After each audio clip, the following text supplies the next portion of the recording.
Marcharemos no sul e no norte, ninguém pode esta marcha deter.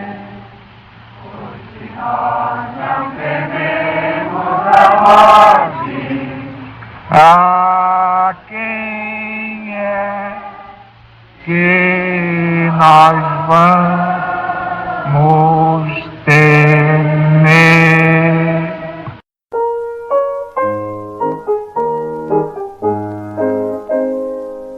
Marcharemos no sul e no norte, ninguém pode esta marcha deter. Pois se nós não tememos a morte, a quem é que nós vamos temer? Marcharemos no sul e no norte, ninguém pode esta marcha deter. Pois se nós não tememos a morte, a quem é que nós vamos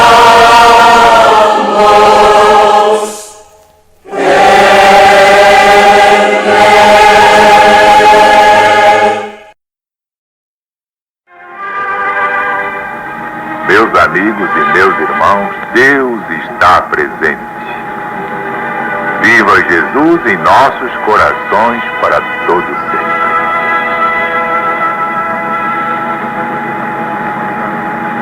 Vamos recapitular toda a explicação do programa anterior sobre o sábado, porque tudo está dentro deste capítulo 13, versículos 1 a 17. É o sinal da besta. Conforme ficou bem claro, Deus incluiu o sábado com o dia do repouso no quarto mandamento do Decálogo. É o que está na Bíblia. Moisés recebeu as tábuas da lei. E exatamente o quarto mandamento manda guardar o sábado, não o sábado dos homens, mas o sábado de Deus. Este assunto, como já dissemos aqui, é objeto de uma obra interessante, A Mudança do Sábado, no qual se encontram testemunhos interessantíssimos.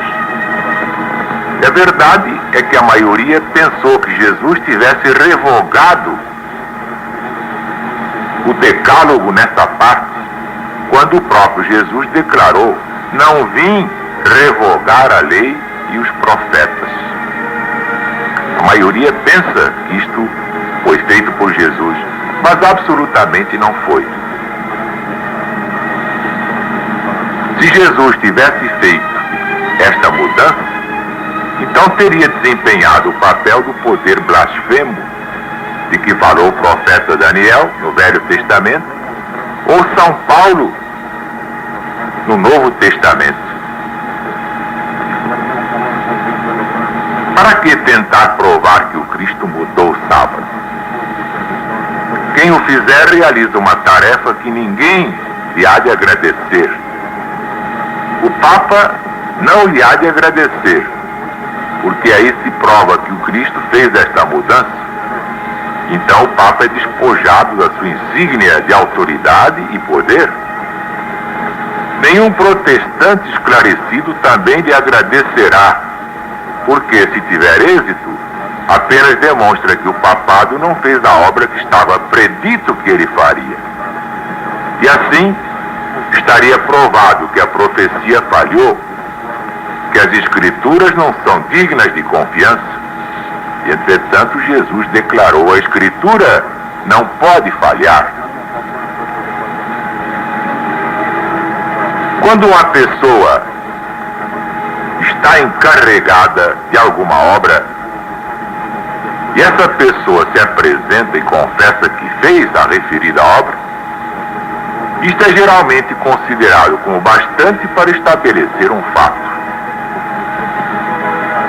Assim, quando a profecia afirma que certo poder há de mudar a lei de Deus, e no devido tempo esse mesmo poder se levanta, faz a obra predita e abertamente pretende tê-la feito, que necessidade temos nós de maior evidência?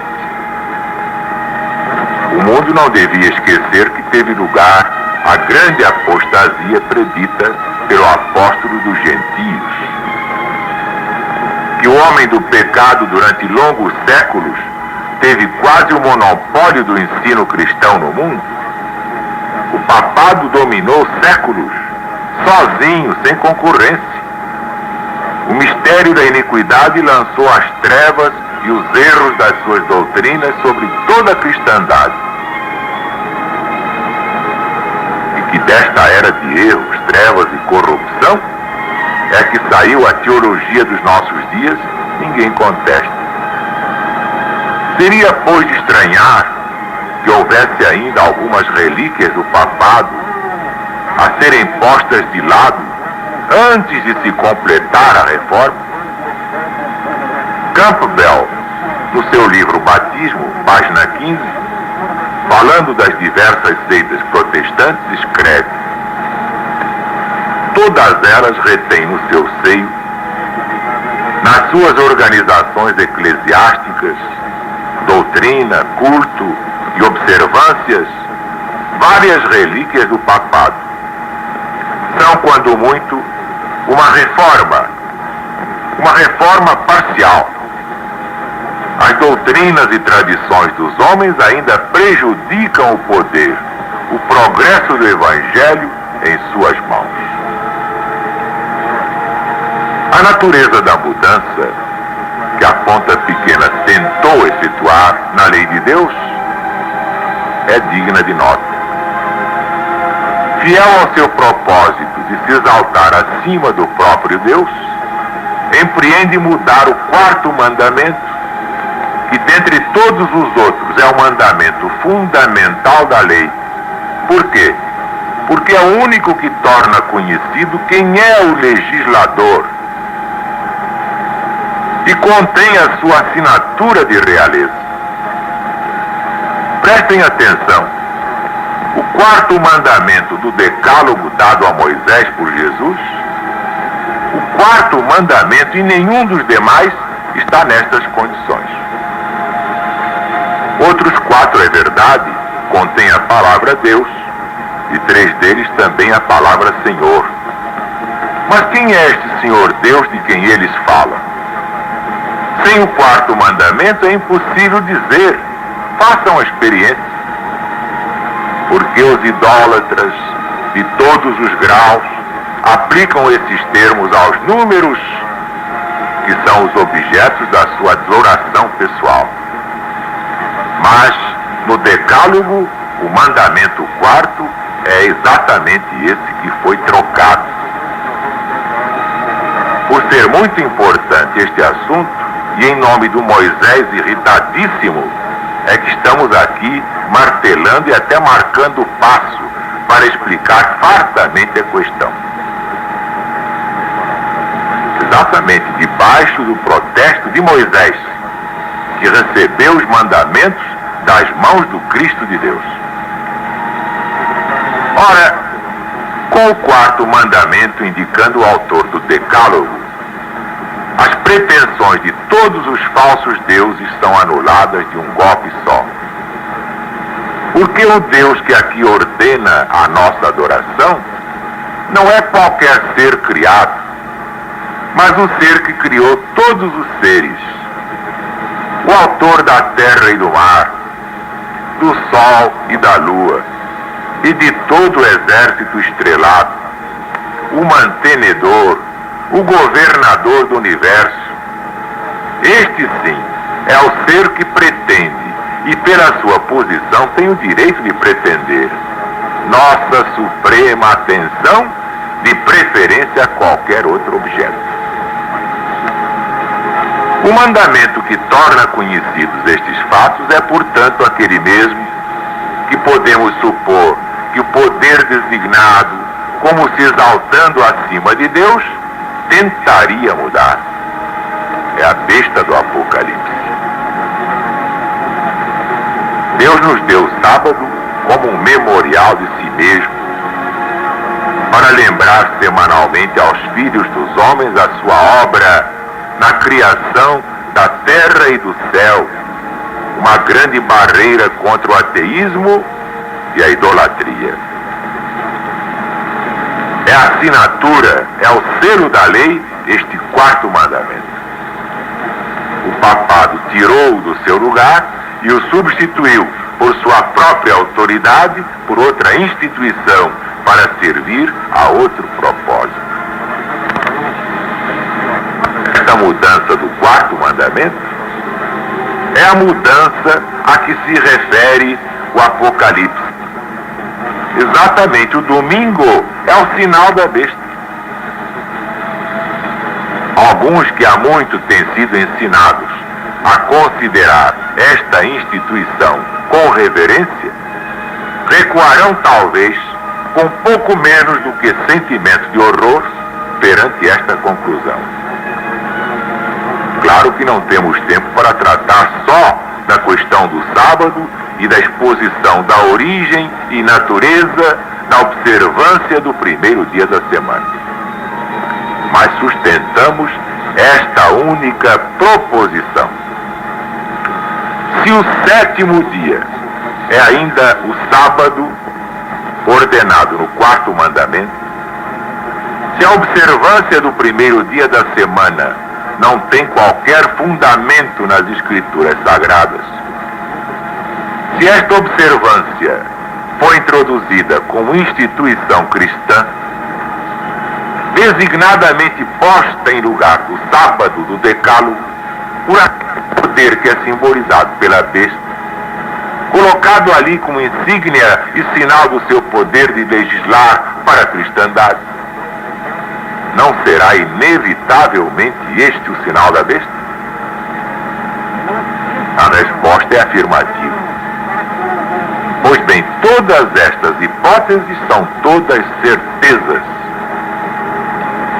Alguém dirá, então todos os observadores do domingo têm o sinal da besta. Então todos os justos do passado que guardaram este dia têm o sinal da besta. Até Martinho Lutero, Whitefield, os Wesleys, todos os que fizeram uma boa obra de reforma religiosa, todos tinham o sinal da besta. Então todas as bênçãos que foram derramadas sobre as igrejas reformistas foram derramadas sobre pessoas que tinham o sinal da besta. E todos os cristãos que hoje guardam o domingo como sendo o sábado não terão o sinal da besta? Resposta: não. E lamentamos dizer que alguns pretensos ensinadores religiosos, posto que muitas vezes corrigidos, persistem neste ponto. Nunca defendemos semelhante coisa, nem nunca o ensinamos. Nossas premissas não levam a tais conclusões. Deus julga pela intenção real, dentro do espírito de cada um. O sinal e a adoração da besta são impostos pela besta de duas pontas. A recepção do sinal da besta é um ato específico que a besta de duas pontas, ou dois chifres, há de levar a fazer. A terceira mensagem do Apocalipse, capítulo 14, é uma advertência misericordiosamente enviada com antecedência para preparar o povo para o perigo que vem. Não pode, portanto, haver adoração da besta, nem recepção do seu sinal, tal como é indicado na profecia apocalíptica, até que seja imposta pela besta de duas pontas, imposta. Vimos que a intenção era essencial na mudança que o papado fez na lei divina para constituí-la o sinal desse poder. Portanto, a intenção é necessária na adoção daquela mudança para constituí-la da parte de cada indivíduo a recepção daquele sinal.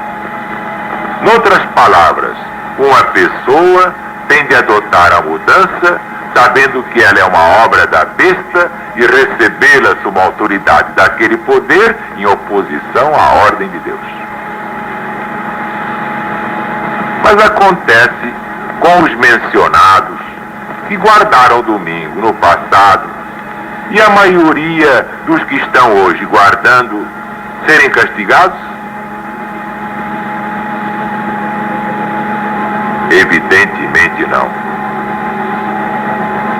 Decidiram eles entre este e o sábado do Senhor, conhecendo as exigências de cada um? Não. Então, por que motivo guardaram ou guardam ainda? Eles pensam que estão guardando um mandamento de Deus corrigido pelo próprio Jesus. Esses têm o sinal da besta de maneira nenhuma. Seu procedimento é admirável, porque depois que sabem, procuram mudar e corrigir sua própria ação espiritual. Como há de ser no futuro? A igreja que deve preparar-se para a volta do Cristo há de estar inteiramente libertada desses erros e das corrupções também. Uma reforma há de, por isso, fazer-se na questão do sábado, porque o legítimo é o que está no quarto mandamento dado a Moisés no Sinai. O verdadeiro decálogo é o que está na Bíblia, não há outro verdadeiro, o verdadeiro é esse.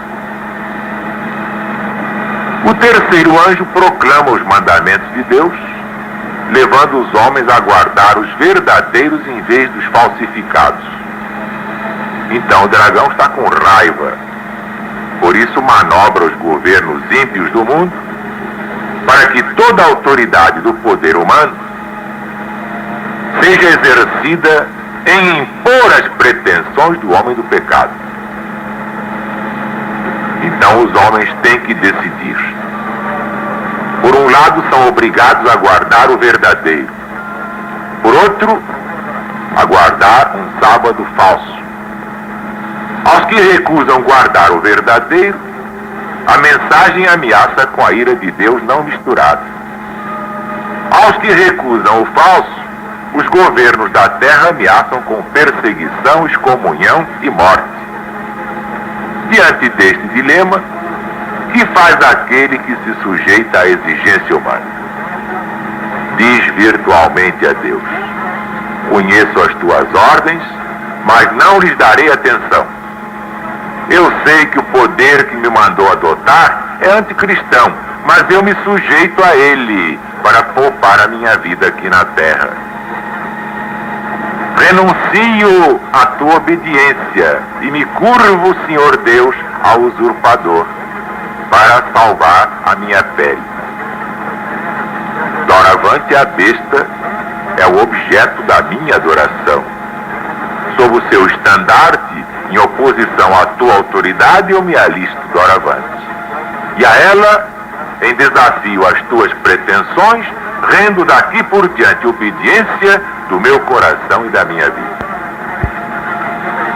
Eis aí, meus amigos, meus irmãos, tal é o espírito que atuará nos corações dos adoradores da besta. Um espírito que insulta ao próprio Deus do universo em sua face, e só por falta de poder é que deixa de abater o seu governo e aniquilar o seu trono. Será para admirar que Deus aplique a tão temerário procedimento contra o céu a mais terrível ameaça que a sua palavra contém no Apocalipse? Evidentemente não.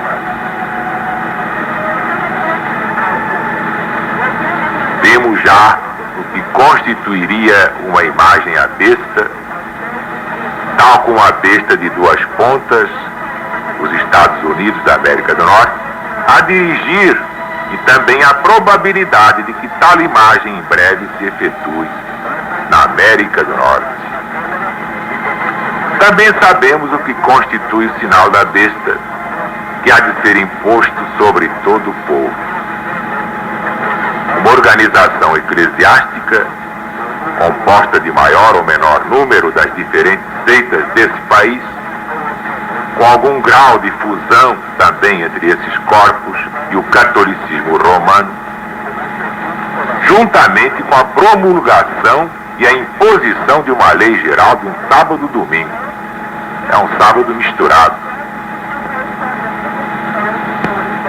Quanto à aplicação do Apocalipse 13, versículos 11 a 17 aos Estados Unidos, foi feita pela primeira vez no ano de 1850. Vamos então reler esses versículos, porque hoje não temos mais tempo para entrar nesta questão, o que faremos amanhã.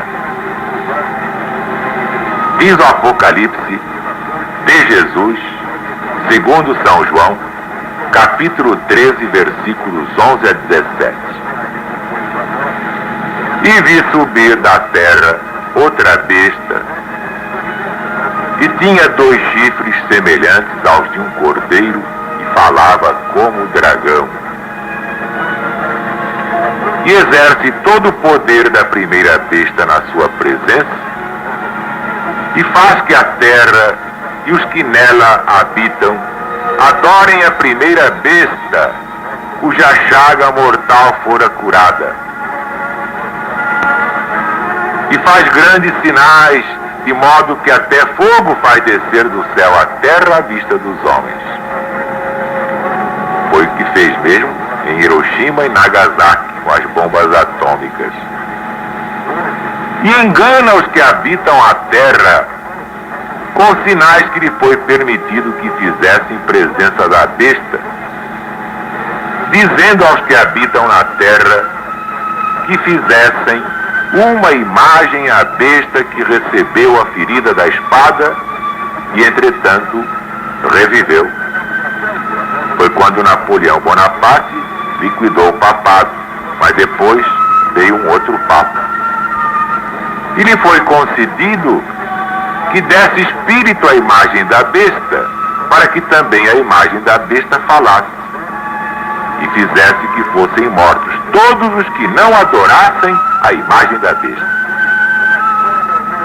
E faz que a todos, pequenos e grandes, ricos e pobres, livres e servos, que seja posto um sinal na sua mão direita ou na sua besta, para que ninguém possa comprar ou vender, senão aquele que tiver o sinal, ou o nome da besta, ou o número do seu nome. Também esta é uma questão importantíssima. Nós ainda não chegamos lá. Estamos ainda no versículo 17. Mas no versículo 18, fechando o capítulo 13, nós vamos ver que o número da besta, o número do seu nome é 666. Tudo isto é da mais alta importância. Isto merece uma longa meditação. Vocês viram que, de fato, o Apocalipse é um livro nebuloso.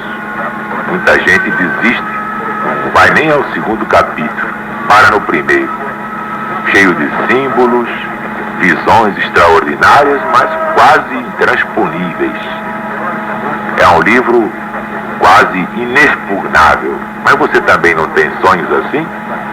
E, entretanto, todos os sonhos têm lá a sua significação. Vimos, portanto, que esse mistério está cada vez menos denso. Vocês hão de concordar que esta primeira explicação, ainda assim um pouco por alto, já tirou muita teia de aranha. Já evitou muito biombo, já aclarou muitas passagens. Agora imaginem quando eu der a definitiva. Essa ninguém pode dar na face da terra, só eu mesmo. Eu vim para isso. É muito sério. Posso dizer tranquilamente, quem não sabe Apocalipse já não pode dizer que sabe Evangelho. Este sim está superado. Vejam bem que o Apocalipse é do próprio Jesus, o Evangelho também é dele. Ora, aqui está o complemento natural do Evangelho, ou seja, do Evangelho unificado, reunindo São Mateus, São Marcos, São Lucas e São João. Mas é preciso meditar, pegar o livro das profecias finais, fechar os olhos e pedir a Deus que lhe dê intuição, argúcia, perspicácia, aquelas condições psicológicas imprescindíveis para o decifrar desta profecia. Eu vou lhe dizer uma coisa: vai dominar o mundo quem souber o Apocalipse, tal como aconteceu lá com José no Egito. O faraó teve aquele sonho, uma espiga, 7 espigas magras comendo 7 espigas gordas e continuando magras. 7 vacas magras comendo 7 vacas bem gordas e continuando magras. Foi quando José decifrou, dizendo ao faraó que depois de 7 anos de fartura, viriam 7 anos de fome sobre toda a terra. Que ele tratasse de juntar todos aqueles bens, que superlotasse os celeiros do Egito, porque todas as nações da terra viriam bater as portas do Egito para comprar alimento. Então o faraó lhe perguntou: muito bem, José, mas o que eu tenho que fazer agora? Nomear um governador que tenha visão ampla para pôr tudo isto em prática. Então o faraó declarou: bom, se eu tenho que nomear alguém que ainda vai aprender tudo isto, se eu tenho que nomear um aprendiz de feiticeiro, então nomeio logo o feiticeiro. E nomeou José, que depois do faraó passou a ser a maior figura do Egito. Isso vai acontecer porque a história se repete. Quem souber Apocalipse, mas souber mesmo, sem charlatanice, sem demagogia, vai dominar o mundo. A nação que souber o Apocalipse dominará as demais. Todas virão bater a sua porta, como bateram a porta do Egito no tempo de José. Chegamos, portanto, a esta evidência. Isso mostra a importância extraordinária do Apocalipse de Jesus segundo São João. Vamos estudar o Apocalipse, porque Jesus está voltando e já vem tarde. E o mundo como está não há mais quem o aguente. É a fome, é o medo do amanhã, é a doença, é o desespero, é a desigualdade, é a injustiça, é a canalice, é a traição, é a hipocrisia, tudo misturado. Já é hora de acabar com tudo isso. Quem vai acabar com tudo isso? Jesus, nosso Senhor. Graças a Deus, já está voltando para a nossa libertação. Que a paz de Deus esteja com todos agora e sempre, e viva Jesus!